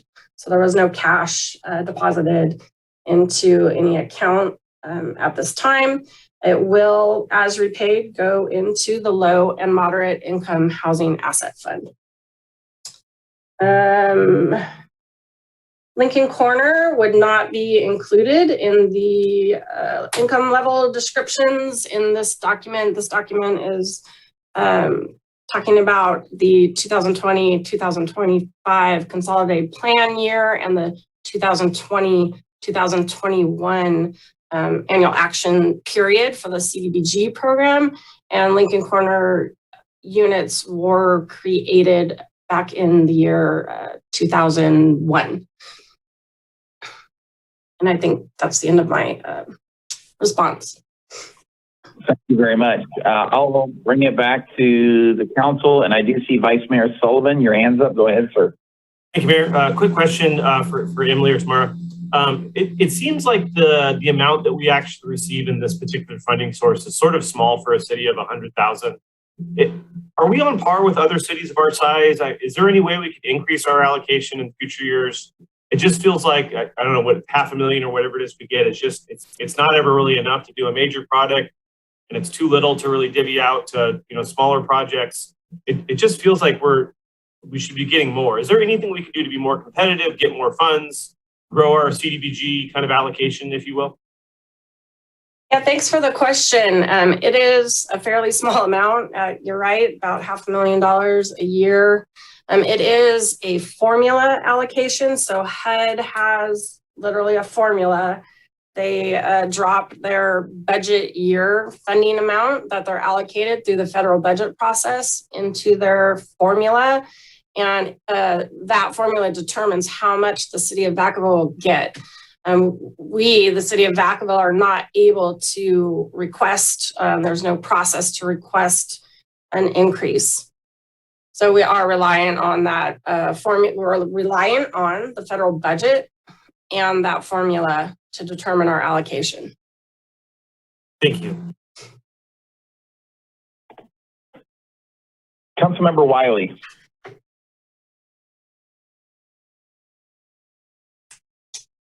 Yes, thanks. Sorry. I just had a couple of questions on, there was a chart, table 2, that showed the strategic plan to date accomplishments. And so it's from 20 to 25. And since we're coming in, toward the end of 21, basically 2 years has kind of passed. And like on the low income housing, we said we plan to have 302 units, but we've actually accomplished 0. And again, I see on that you have LIHF, so that's not the CDBG, but you just have it on this table. And then there was another thing toward the bottom where senior services, they want us as 50, but we're at 0. And another one, economic development, they want 29, but we're at 0. So are we going to change a plan or try to do something in the next 3 years as to deal more with senior housing or with homeless, or who determined what that expected accomplishment was? Yeah, so staff working on the 2020-2025 Consolidated Plan determined some numbers that are the goals of the city based on known projects that staff are working on, various plans that are underway or may become underway over the 5-year Consolidated Plan period. So right now we're just in that first year. So we do have 4 additional years. And for example, the PEP housing project will show up, those units would show up in next year's report. So you're not seeing them here tonight. So there will be some activities there. So it just depends on it's a fiscal year report. So it depends where we're at with the various things we have going on when the report is prepared. And I think that, at this point, we're confident that we will hit our goals, but at any time during the 5-year period or the coming 4-year period, we would definitely come to council right away if we need to amend any of those goals and let you know why and what our recommendation would be. Okay, and looking at the chart, I will say that 3 of the columns are at 100% or close to 100%. So that shows that you have accomplished those, and then you can focus on the other ones that we haven't done to this point. So this will go through the end of 25, is that correct? Yes, June 30th, thank you. June 30th, 2025. Okay, thank you very much. Thank you. Okay, at this point, I'm going to ask the city council for a motion, and then I'll ask for a second, and then I'll open it up for the questions. And then if the council has any questions, I ask you to answer then. And then when we call for the vote, I just would like a simple yes or no. So can I have a motion for this item, please? This is Silva, motion approved. Thank you, sir. Second. Thank you. Anything on the question? Okay, roll call vote, please. Councilmember Silva? Yes. Councilmember Roberts? Yes. Councilmember Wiley? Yes. Vice Mayor Sullivan? Yes. Councilmember Stockton? Yes. Councilmember Ritchie? Yes. Mayor Rowlett? Aye. We will move to item 9D, Mr. City Manager. Thank you, Mr. Mayor. This item is our regular code update, but with an additional item related to ratifying an executive order that was prepared related to face coverings. For indoor at city facilities, our Fire Chief Concepcion, will give you a presentation on those two items. Good evening, Mayor, Vice Mayor, council members. As I usually do, next slide, please, Crystal. I usually do, I'll give you the latest numbers that we have. As far as California, we're approaching 4.4 million cases of COVID. It's addition of 239, roughly 239,000 cases in the last 3 weeks since our last council meeting.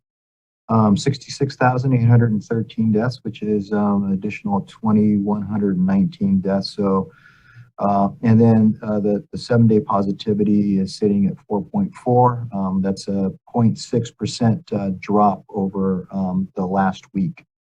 Specifically here in Solano County, we're at 42,814 cases. That's an additional 3,812 in the last 3 weeks. The good news is the number of active cases is coming down. We're down to 588 active cases. That is still high as opposed to the lowest numbers that we had, but off of our peak back in August. We still do have 93 hospitalized. That's 50 fewer people than we had 3 weeks ago. And in the last 3 weeks, we've had 16 additional deaths. 7-day positivity in Solano County is down to 4.5. That is also dropping, but it is a little bit higher than the state, but not much higher. In Vacaville, we're up to 11,263 cases. Next slide, please. So as far as the current status, last Thursday, President Biden announced his COVID action plan. He calls it the path out of the pandemic. And it's got several different components, but the biggest thing that people are paying attention to, and we don't have a lot of information on it yet, is his section is called vaccinate, what he's called vaccinating the unvaccinated. And mainly it's vaccine mandates. The thing that we're monitoring closely is that he's asking OSHA to do a emergency temporary standard that will affect all employers that have 100 employees or more, and that is any employers that have 100 employees or more. OSHA is going to mandate that all those workers are vaccinated or they are subject to a weekly negative test in order to keep working. And then in addition to that, another thing that we're tracking very closely is the Centers for Medicare and Medicaid. They are otherwise known as CMS, and that is any agency or entity that receives Medicare, Medicaid reimbursements or funding. They're going to require all those healthcare workers to be vaccinated without it looks like they're not going to have that test out. So we're monitoring those very closely, but nothing official has come out yet. And once stuff comes out, we'll take a look at those and see how it affects us here in the city of Vacaville. As I said earlier, there has been a decrease in the new cases since the August peak. About the middle of August was where we saw the peak, and it's come down. The number of new cases every day has come down since then. So that is good news. However, even though the number of patients that are hospitalized in Solano County has come down, 50 fewer in the last 3 weeks, it still remains high as opposed to the numbers that we were down to before. And the one number that is concerning is the fact that ICU bed availability in Solano County sits at 17%. So our ICUs are still quite full. Specifically here to our city, we did have some outbreaks in some of our departments that as I reported to you 3 weeks ago, that the number of staff positive cases have come down. Once those outbreaks happen, city manager implemented mask use for city staff right away, and then also allowed some employees to go back to working remote. We had brought everybody back, but now we're back to mask use indoors mandated for all employees, as well as some employees working remote. Next slide, please, Crystal.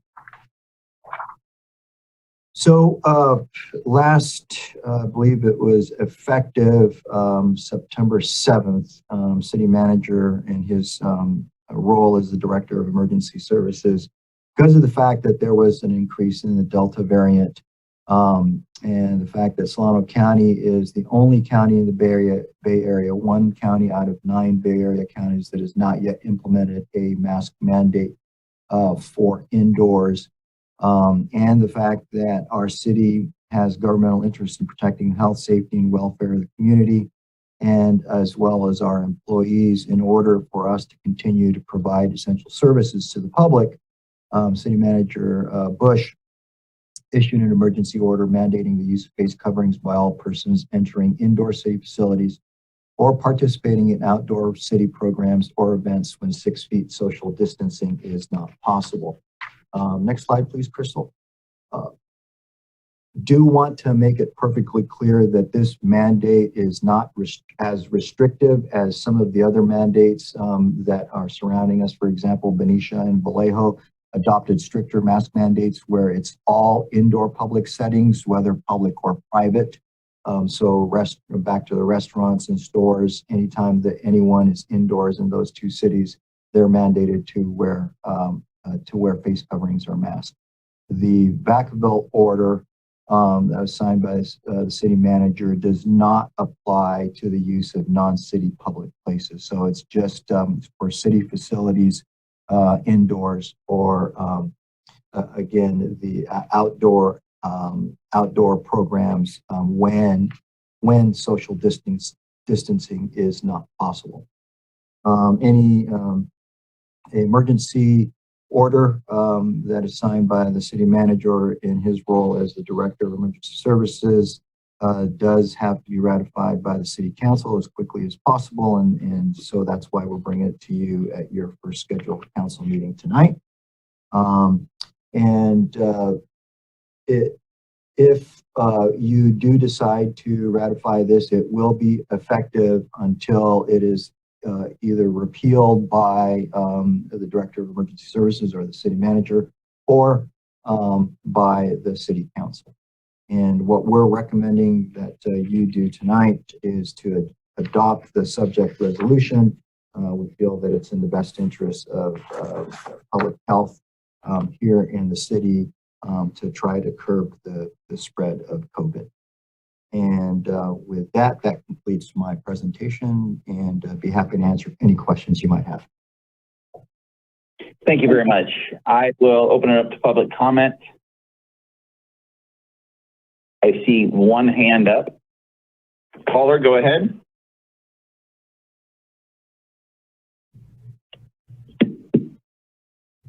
Caller, go ahead. Yes, good evening, Honorable Mayor and City Council members. My name is Dr. Bonnie Hamilton, and I've practiced pediatrics in Solano County for 25 years. I serve on the board of the directors for the Napa Solano Medical Society, which represents the physicians of Solano and Napa counties, many of whom provide frontline healthcare to our Solano County citizens. I'm calling in today to speak on behalf of the Medical Society and its more than 1,280 physician members, and to express our organization's strong support for a mandatory indoor mask mandate in Vacaville, as well as the rest of Solano County.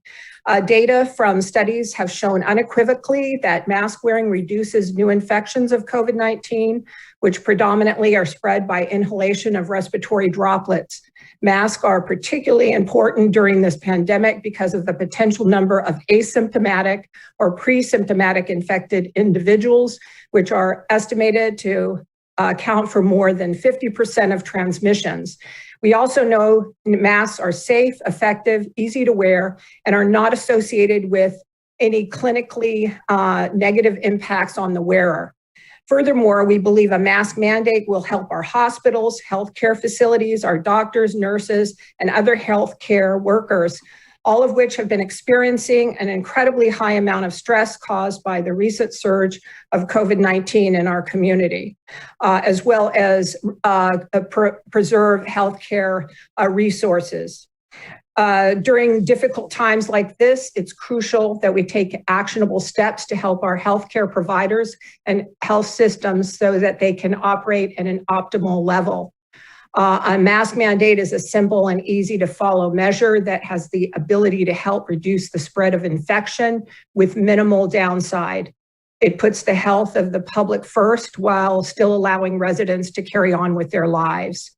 We applaud the cities of Benicia and Vallejo for their leadership in adopting indoor mask mandates. And we would like to see Vacaville join them, as well as the rest of the county, and the other 8 area join the 8 other Bay Area counties, as well as Yolo and Sacramento counties, in adopting this type of measure.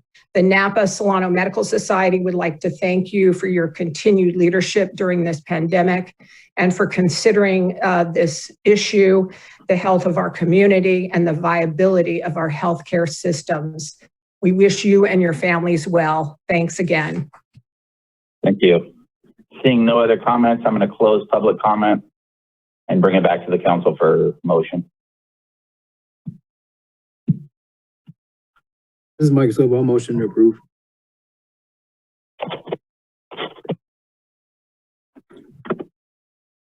I have a motion. Do I have a second? Wiley seconds. And I will just say that I have gotten a lot of calls, stating their opinions. And I understand that this is a very sensitive issue, but I feel like as council member looking out for the health and safety of our constituents, I am seconding this motion. I have a motion and second. Can we have on the question? We see the motion on the screen really quick, Mayor. Sure. Can we get the motion on the screen, or the recommendation, I should say, not the motion, the recommendation. Thank you. Sorry.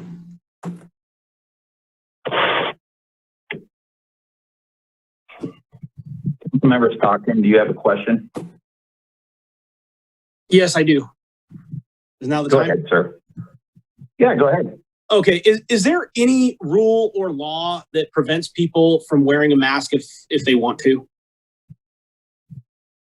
I mean, for the first time in society, we can wear a mask and walk into a bank. I understand that there is science out there that discusses COVID-19. I understand we've been living with this for about 1.5 years.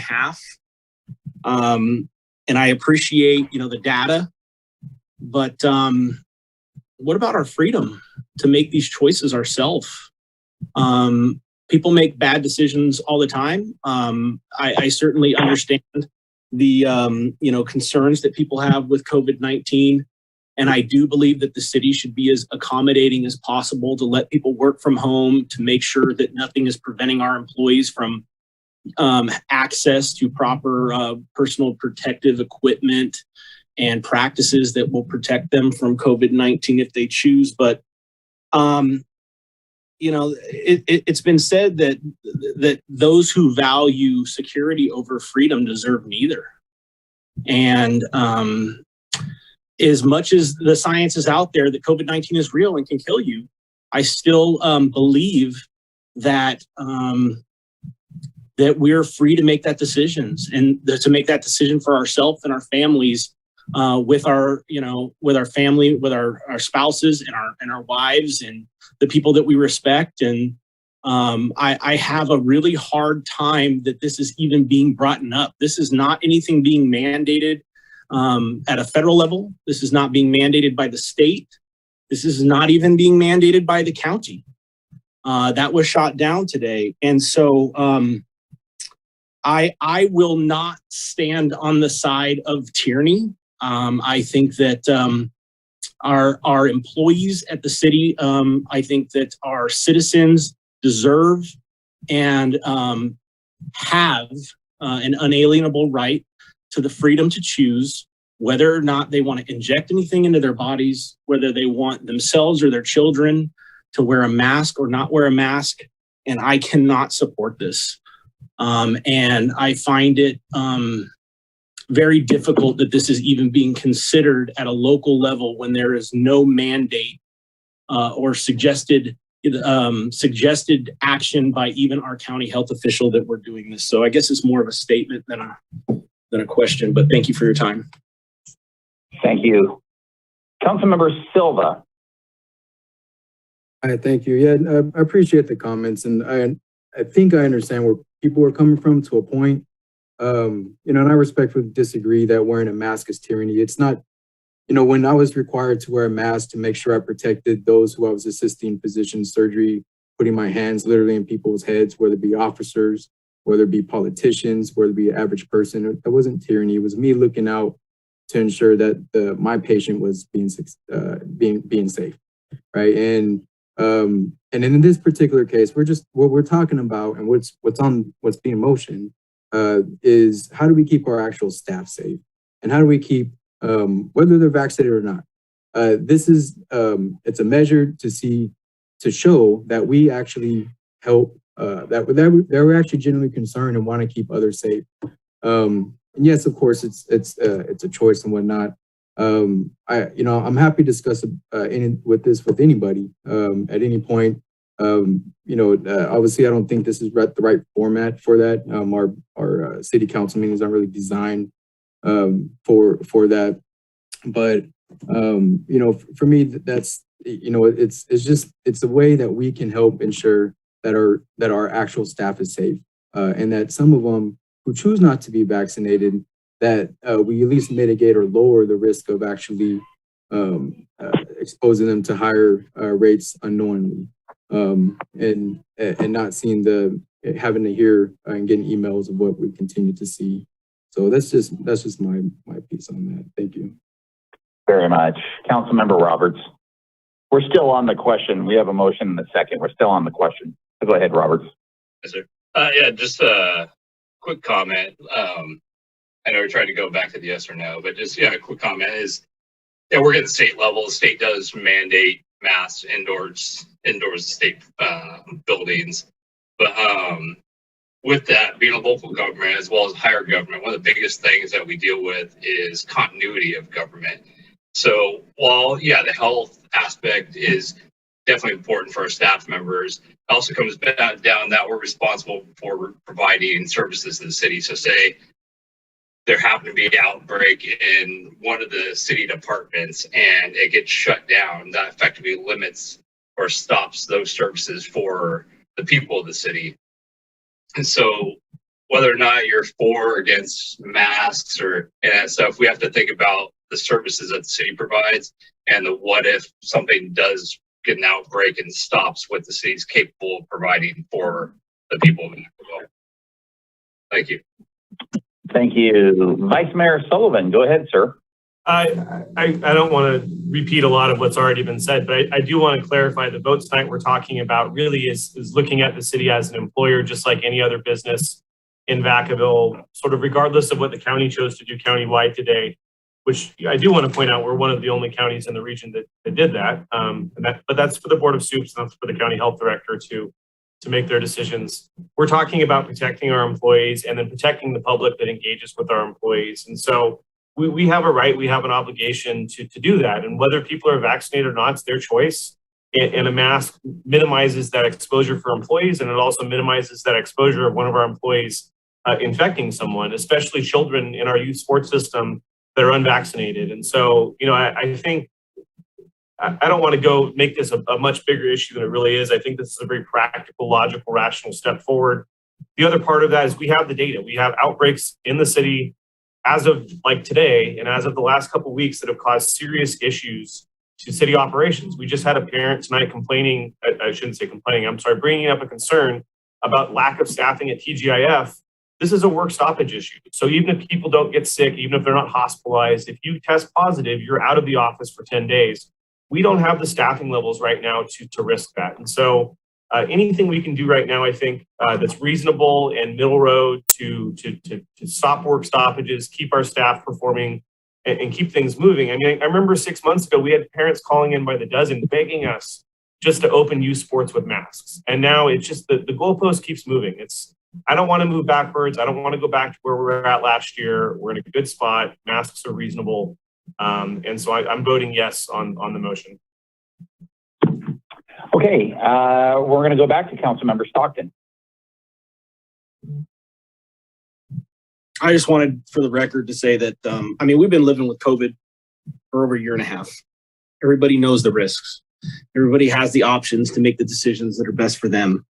And we are forcing, or we are telling them that they have to wear a mask. And yes, we're responsible for our employees, but the citizens have to come to City Hall if they want to conduct business or get permits and do some of those things.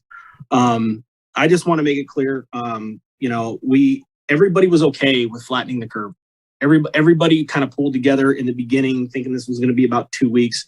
We almost lost our businesses, you know, and destroyed our economy, and the effects we're still trying to recover from. And I think that this is just a step in the wrong direction. It appears as though from the comments that were, which I respect your comments of my colleagues. I disagree with them, that this is likely to pass tonight, but I just want to assure the citizens of Vacaville that as far as I'm concerned, I believe in each and every single one of you to make a decision that is best for you and your family, for you and your business, and for you to do and live in a free society, to make the decisions that are going to impact your quality of life. We don't all only get to live once, and I want to live my life free, and I will fight to make sure that the citizens of Vacaville are able to live a free life as well. So that's all I have. Thank you. Councilmember Ritchie.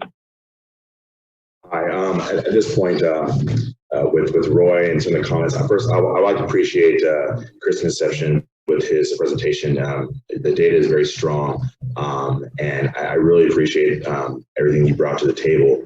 I don't want to reiterate a lot of what Councilman Stockton said, but I think inherently we do have the right and freedom, and I think mandates are a dangerous slippery slope. I mean, I look at a lot of things, and in my own personal situation, I first thought of certain things that happened in our country with mandates like redlining and some other things that have really affected communities where they tell you this, the others, and you start labeling people, mask, no mask, vaccinated, not vaccinated. And I think it's really dangerous. You know, there's a time when by the color of your skin, you couldn't buy a house, certain areas of the country or cities with redlining, or you couldn't eat, drink, or go to the bathroom in the same place because of your color of skin. And I think really getting to the level, like, when is it going to stop? I mean, the health is very, very clear. You know, masks do help, but we should have the right to make decisions that are good, bad, or can kill us or not. I really hope people choose to protect themselves and others, but I think we have to inherently have the right and give people the choice to make that decision, as long as it doesn't inherently hurt somebody else. I think we need to give that choice and option and not a mandate, and really educate people on the value of masks and the value of taking procedures and protocol. But the all-around mandate, it starts to get to a slippery slope of when does it stop? So that's my comment. Okay, so I'm going to close basically the questions. Now I'm just going to call for the vote. Can we have a roll call vote, please? Councilmember Roberts? Yes. Councilmember Wiley? Yes. Vice Mayor Sullivan? Yes. Councilmember Stockton? No. Councilmember Ritchie? No. Councilmember Silva? Yes. Mayor Rolette? No. It wins 4-3. We'll move on to the next item, which is reports of city manager. Thank you, Mr. Mayor. I have no reports this evening. Okay. Under reports of city council, I have Councilmember Silva. Go ahead, sir.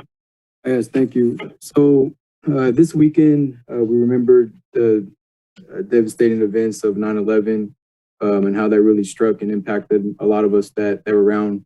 And as we have a whole new generation coming up before us that hasn't lived it, it's been really interesting having those conversations and kind of reflecting on that. But what I witnessed over the weekend things that, you know, I've seen from my colleagues and their engagement in the community, and just going around and soaking in our community was amazing. It was amazing to see, you know, kids out there hustling, raising money for their schools, for car washes. It was amazing to see different organizations, you know, out there raising funds for troops or for their, you know, their extracurricular activities. And, you know, we have people out there volunteering to help support our democratic process, officers out there helping support that's kept safe. So, you know, it was just really beautiful to see all the different intricacies and just a day where we kind of just, it just seemed like the politics was ignored for the moment, and kind of just the best of it. The recognition of our local, local service member.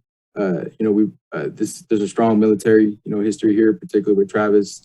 I have family members that are military, and we have some serving on this council. And so I just really want to express my gratitude and appreciation of really the overall community and how we continue to support and come together, even some of those eerie moments, but how we continue to look forward and strengthen our ability to find ways to live together and preserve an element of our quality of life, and where we look out for our neighbors. I also want to extend my appreciation out to Councilmember Stockton, who we were getting called out about some traffic issues around Markham Elementary and specifically. So Tim and his team came out. I really appreciate them. Some folks came out from the school district as well. And what I'd like to do, if it's okay, I'm not sure if a motion's quite needed for this. So while city staff continues to follow up on different recommendations from ourselves, from the community, recommendations or observations that they made themselves, I'd like to see if, I'm not sure if it's required, but make a motion to allow city staff to perhaps facilitate some type of town hall or some type of informational session for those, once those recommendations are ready to go, hoping somewhere in the next month or so, at least kind of making an update on how those have been followed up with the actual families in the Markham area.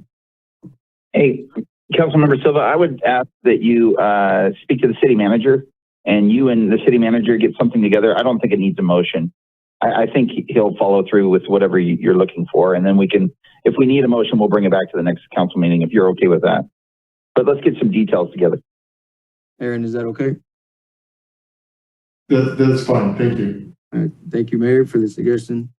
Thank you. And just another, actually could, where a caller called in earlier, and we've heard this in different forms. Is there any way we can get an update on what after school programming we're providing, and where there's gaps at, and how perhaps we are looking at addressing those gaps with respect to our, I guess, Parks and Rec department and after school programming?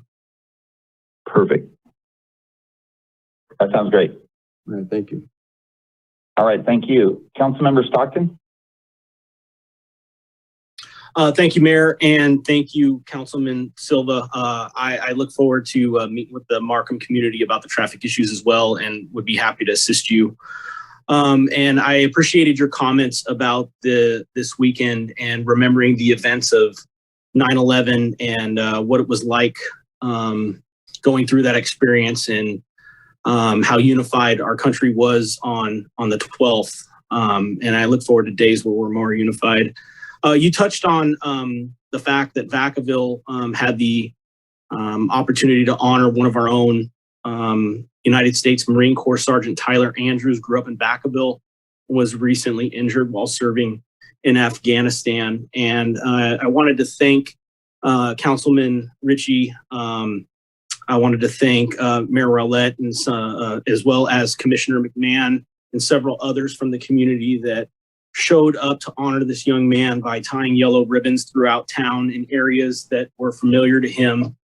I had the opportunity to go to Keating Park, where this young man played baseball, Little League here in town, and it just goes to show how strong our community is during times when people need help. And so I wanted to thank the Vacaville VFW Post 7244s, as well as Warfighter Overwatch, for helping plan that event and helping Vacaville honor this young man. That's all I have. Thank you. Thank you. I see Councilmember Wiley's hand up. Go ahead, Councilmember Wiley. Thank you. I just wanted to say, along with the discussion about the military, that I want to reassure people that the Hometown Hero program is not gone, that we are still continuing to look into what is best and what's the best way to honor Hometown Heroes through the pennant program that we used to have, how we can do that. I also am happy that this is Small Business Week, and last week I attended 2 ribbon cuttings for small businesses in Vacaville. The Dutch Bros that opened on Alamo in District 6, there was a ribbon cutting last Wednesday, and then last Friday, Lean Feast in the Nut Tree was another small business with a big group of people working toward healthy eating. So those 2 businesses are new in town. And the ribbon cuttings were organized through the Chamber of Commerce. And I did want to say that I will be featured as Meet Your Council member at the end of September. The Chamber of Commerce has done a really good job featuring different city council members so that people could get to know their council member a little bit better. So District 6, I think I'm the last one. So that will be at the end of the month. I also have enjoyed doing a couple of ride-alongs, and I did one a week and a half ago with Detective King and enjoyed doing that. We had a Yolo Solana air quality meeting last week, and this week we have a Vacaville-Dixon Greenbelt meeting. So a lot of things are going on and working to keep the best things in mind for the people of Vacaville. Thank you. Thank you, Councilmember. Councilmember Ritchie. I don't want to say the same thing as Roy said, but I was going to address the same issues. But yeah, it was pretty amazing to really step up and have the honor to be there to support that young man. We really need to come together, and you can either email any of us information on how to get links to help out his family. I don't want to go into detail of how bad he's really hurt, but he's going to need a lot of help for a lot of time and support. So I don't want this to be something like a flash in the pan. I mean, that young man is going to need a lot of assistance and support emotionally, physically, and financially. So I just really want the community to stay on top of this. And every time you see one of the yellow ribbons, just remember that there's somebody that really gave a big sacrifice for the country. And it was really passionate.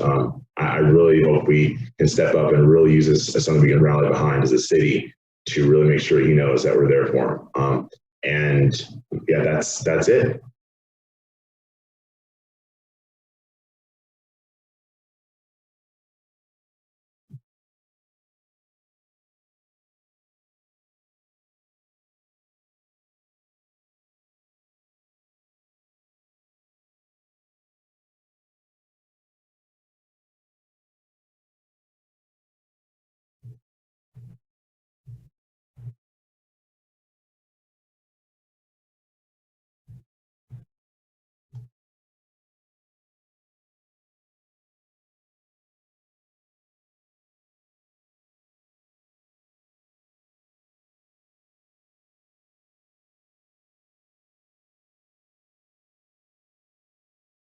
Oh, I just read a whole thing, and I apologize. Thank you, Aaron. I'll start over.